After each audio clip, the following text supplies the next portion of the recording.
السلام عليكم ورحمة الله وبركاته.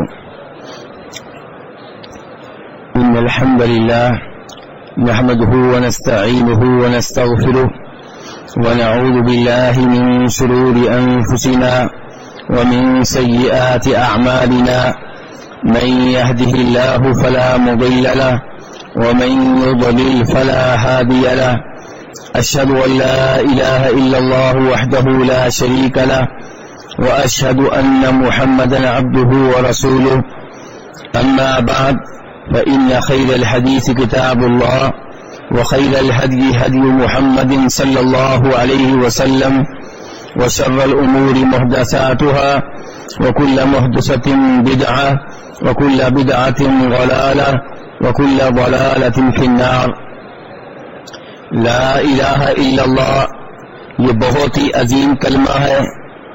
اس کے بہت سے فضائل اور فوائد ہیں، لیکن یہ اسے ملتے ہیں جو اس کلمے کی شرائط کو پورا کرے.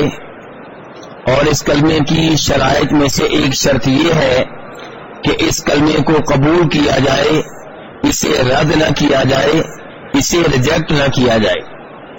جو اس کلمے کو قبول کر لے گا دلی طور پہ بھی، زبانی طور پہ بھی اور عملی طور پہ بھی، تو یہ کلمہ اس کے لیے باعث برکت اور باعث رحمت ثابت ہوگا. لیکن جو اس کلمے کو ریجیکٹ کر دے، اسے رد کر دے، اسے قبول نہ کرے، تو اسے عذاب علیم کا سامنا کرنا پڑے گا.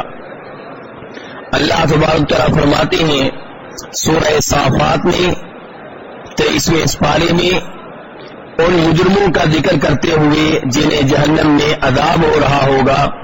انہم کانوا اذا قیل لهم لا الہ الا اللہ یستکبرون ویقولون انا لتارکو آلہتنا لشاعر مجنون.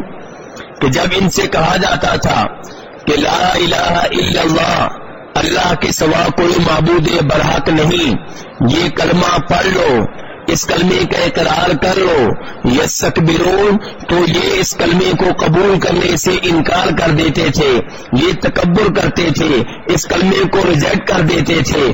تو اللہ تعالیٰ فرماتے ہیں اور یہ کہا کرتے تھے اِنَّا لَتَارِكُوا آلِهَتِنَا لِشَاعِرٍ مَجْنُونٍ، ایک مجنون اور مینٹل شاعر کی وجہ سے ہم اپنے معبودوں کو ترک کر دیں جن کی ہمارے باپ دادا عبادت کرتے چلے آئے ہیں، جن کی شروع سے ہم عبادت کرتے چلے آئے ہیں. اس آدمی کی طرح سے، اس آدمی کے کہنے پہ ان تمام معبودوں کو ترک کر دیں، ایسا نہیں ہوگا.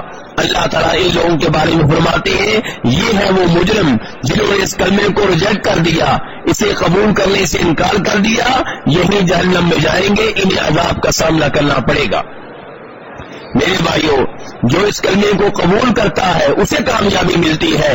نبی صلی اللہ علیہ وسلم فرمایا کرتے تھے قولوا لا الہ الا اللہ تفلحوا، کہ یہ کہہ دو کہ اللہ کے سوا کوئی معبود برحق نہیں، یہ مان لو کہ اللہ کے علاوہ کوئی نہیں ہے جسے سجدہ کیا جائے، جسے رکوع کیا جائے، جس کے نام پہ بکرے ذبح کیے جائیں، جس کے لیے طواف کیا جائے.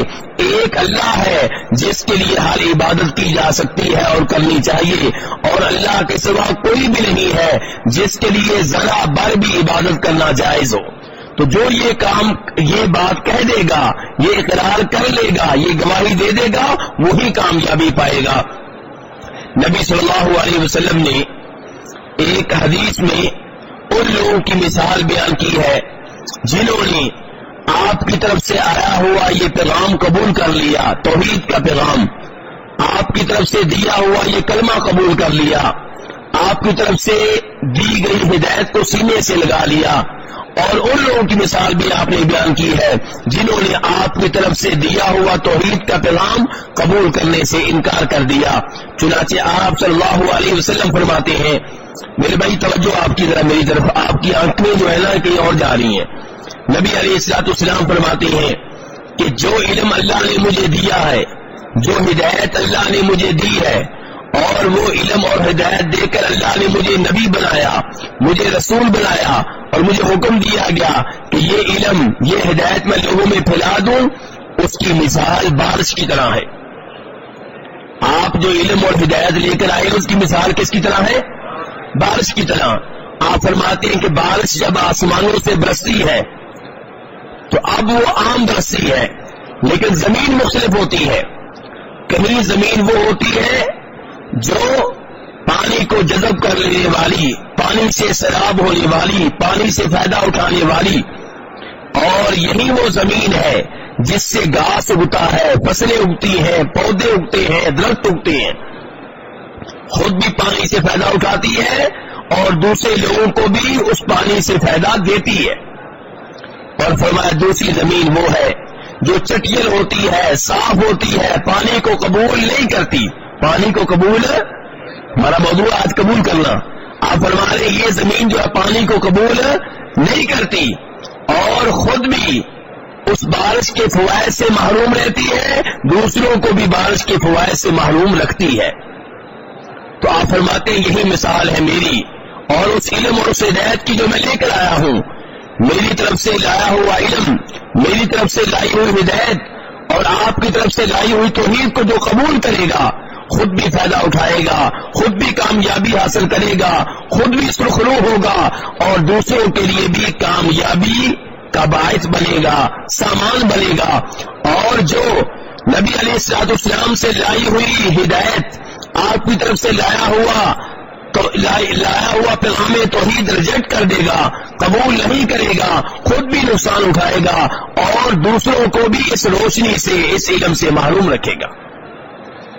تو میرے بھائیو اس لیے لا الہ الا اللہ عظیم ہے، اس کلمے کے بڑے فوائد ہیں، اس کی بڑی برکتیں ہیں، لیکن یہ برکتیں اسے ملیں گی جو اس کلمے کو قبول کرے گا، سینے سے لگائے گا، دل میں جگہ دے گا، زبان سے اس کا اقرار کرے گا، زبان سے اس کا اعتراف کرے گا. اور جو اسے ریجیکٹ کر دے دلی طور پہ یا زبانی طور پہ وہ اس کلمے کے فوائد سے محروم رہے گا اور نقصان اٹھائے گا. اللہ تبارک تعالیٰ سے دعا ہے کہ ہمیں اس عظیم کلمہ کی عظمت کو جاننے کی توفیق عنایت فرمائے اور اسے صحیح معنوں میں اپنے سینے سے لگانے کی توفیق عنایت فرمائے. یہ ہم خوش قسمت ہیں کہ اللہ نے ہمیں یہ کلمہ پڑھنے کی توفیق دی ہے. ضرورت یہ ہے کہ اس کے معانی اور مفاہیم کو جانا جائے اور ان کے تقاضوں کے مطابق زندگی گزاری جائے.